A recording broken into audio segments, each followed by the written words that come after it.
Platz hat der Körper genug davon. Das finde ich auch nochmal ganz, ganz wichtig, das herauszufinden. Das kann man natürlich am besten, wenn man so direkt ist und pur ist. In einem gerade gemachten, also hier ist jetzt auch ein Großteil aus dem Garten, da ist von Löwenzahn, da ist Giersch. Salat drin, so ein Pflücksalat, der ist jetzt nur in die Blüte gegangen.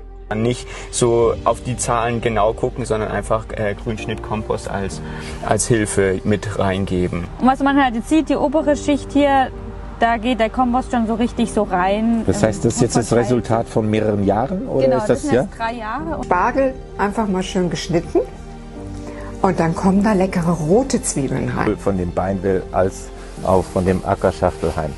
Das Ganze werde ich jetzt ein bisschen da reindrücken. Das ist jetzt einfach so ein bisschen Gesteinsmehl. Das ist bei uns auch mit immer in der Scheune. Und dann gebe ich das einfach auch noch ein bisschen dabei eben drauf. Grünkohl sät man im Juni aus. Das ist so der traditionelle Zeitpunkt. Und dann... Den Rest, dafür habe ich einen Stampfer hier dabei. Da kommt noch ein Rest dabei eben raus. Den stampfe ich einfach da rein.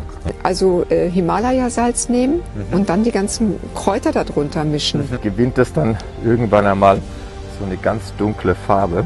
Und dann fängt das auch ein bisschen nebenan zu butzeln.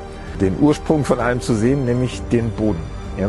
Das heißt, was zeichnet euren Boden im Vergleich zu den Böden auf den Feldern, die wir drumherum sehen, eben aus? Oder mit in den Boden verbessern. Ja. Und es ist ja eigentlich auch so gedacht, dass der Boden von allem etwas hat, sodass sich die Pflanze das nehmen kann, was sie braucht. Jetzt kommt die Sonne sogar raus. Ja.